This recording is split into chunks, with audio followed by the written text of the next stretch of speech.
Alright, how's it going everybody? Quancredible here, bringing you the review for Black Clover chapter 221. Now this chapter picks up literally right where it left off last week, with like right after Charlotte is running away. And if you watched my review last week, it was no secret that I was kind of off put a little bit by like how many panels were, I mean, I say it was wasted, some people say it wasn't, but just like how many panels I feel like were wasted on Charlotte literally just running away. But this chapter I feel like did a really good job of having both of them in the chapter a lot while making the story still progress. Like, cause I guess for me personally, when like two characters are like the focus of a chapter and it's kind of just like a gag the entire time, nothing really happens. It's just like a really long gag. But this chapter did a much better job of progressing it with both of them in it. So here's my breakdown of that. So basically, like I said earlier, it begins with Charlotte on the roof, kind of just like contemplating how bad she messed up. The vast majority of us probably have a couple embarrassing stories that we could tell about horrible things that we did in front of our crush. And this instance is no different. She totally ran away from Yami and she's like not feeling all that great about it, but she comes to like a realization to herself on the roof, and then she goes to proclaim it to her squad. So like anybody who knows me knows that when I read or watch anything, I'm pretty much stone faced. Like I don't react to anything. But when Charlotte gathered the entire Blue Rose squad together and like pronounced her love for Yami in front of all of them, I was like vocally shocked. Like I was actually taken back. I did not see that coming at all. Just like, because we've seen this like character trope with the tsundere type character where they just kind of, you know, hatefully love their whoever their person is from a distance. Like I haven't seen too many instances where in the middle of a story they like announce it or like profess it to like other people. So that like shocked me a lot. And then much to her surprise, and I think Soul was somewhat surprised, but the rest of the squad actually took to it quite well. I also think it's funny that like Soul never really caught on to the whole like romance addict thing. Like Soul was just kind of confused the entire time and not really understanding why everybody was all pumped up. But the rest of the squad was pretty excited for it, as well as they all like basically backed her on confessing to it. And it's basically at that moment that Yami kind of just randomly pops up at like the best or worst possible time depending on how you look at it. And basically her squad was trying to pump her up to kind of like ask him out or just I guess tell him how she feels.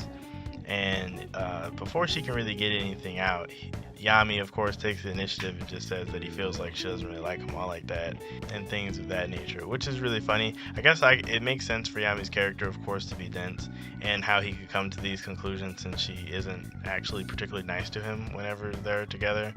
And then it was kind of going that way to where Yami was going to think that, and Charlotte really couldn't think of anything to say to defend herself.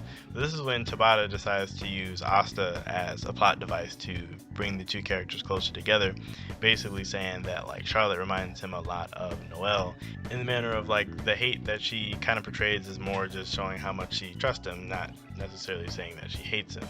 And I enjoy this a lot because a lot of times authors find just not good ways to try to bring characters closer together. Like a good example of this is, not to get too off topic, but take Naruto for example, because it's the one everybody knows. Like Neji basically was killed, like Kishimoto killed off Neji just to bring Hinata and Naruto closer together, when there was probably 1,000 better ways to do that. Like in Black Clover, we don't need a death of a character to bring Yami and Charlotte closer together.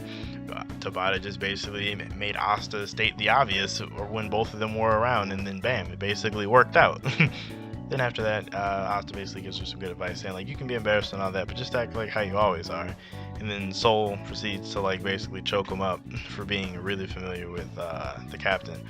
And then it's after that that she basically kind of finds a happy medium to me as to how she is with her crush on Yami and just how her personality is, and is able to basically say, yeah, we can talk about whatever you had to talk about, and you can like, you know, join me for dinner, which is, you know, that was pretty cool. But basically Yami then to tell her that yeah, he just wanted to ask her about the curse, and then I was hoping to get a bit more information. Like granted, this is just the beginning of it, so I can't get too greedy and expect to have all the information in the next 2 chapters. But she basically goes over what we already know, how curses that are forbidden magic and nobody in the kingdom could dispel it. I mean, we did get a bit of extra information saying that it probably borrows power from the other world, but we could have more than likely assumed that. So it's, like, I'm not too shocked that Charlotte doesn't know all that much about it, just because I feel like if she knew more about it, she would have done more about it, so it makes sense. But she she notes that there's someone on his squad that should know more about curses, even more than she does, and Yami seems confused. Now, when we think of like Black Bolt members that would know anything about a curse, you would think of Henry or Gordon or Nero. At least that's who I think of immediately. Now, we can probably rule out Nero just because, I mean, if Nero knew more, she'd probably say more, and she's like the freshest one here.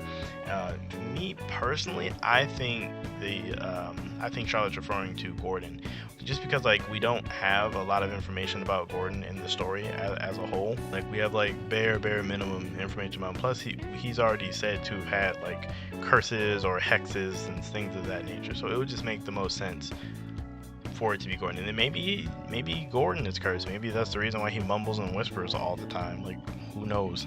And then there's actually another thing going on at the same time as this. Dorothy is awake, which is a shocker to me. I didn't know that Dorothy actually like woke up to do things. I thought she was one of those people that just kind of did her tasks in her sleep. But she's like restoring the kingdom or helping in that effort. And basically Noelle approaches her. Noelle sent Noelle to ask Dorothy about her mother and devils, which is an entire curveball for me because I didn't know, like, one, Dorothy being awake is a shocker right there. The fact that Dorothy and Noelle's mom, Aesir, have a connection is shocking. The fact that Noelle sent Noelle to ask Dorothy about this connection is crazy, and that Noelle's mom was wrapped up with devils, like this entire situation is like no one could have predicted that. So definitely I would like to know the relation between Aesir and Dorothy. Like, were they friends, or was like a student teacher type relationship, or like how, or like what was that?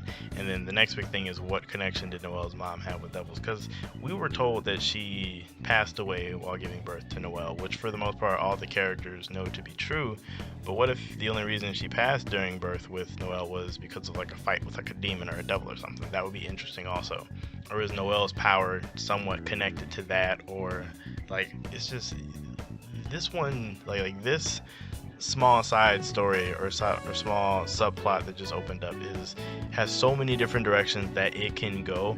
I would not mind taking a break from the curses that we just started to get expanded upon to get an entire next chapter of Dorothy telling this story to Noelle, or at least filling in the blanks, just because one, would be good characterization for Dorothy since we don't really have anything about her, and then two, we get more about devils and Noelle's mom. Granted, I would love to know more about curses in general, and maybe Gordon or whoever Yami could talk to next, but this is really what I would want. And that was the chapter. That was basically like with my predictions as well into it.